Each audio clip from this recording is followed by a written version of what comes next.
Hey there, this is Sugarcoder. Since Valentine's Day is coming up, I decided to make some adorable and sweet heart marshmallows.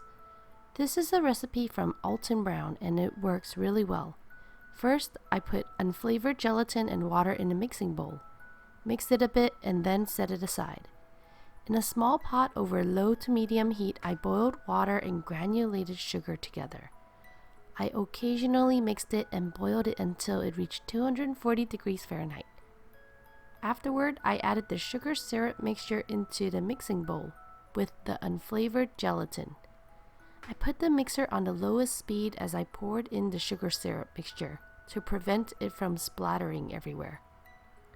Then, I set it on the highest speed and mixed everything well until it had stiff peaks. But right before it was done mixing, I added a little bit of food coloring.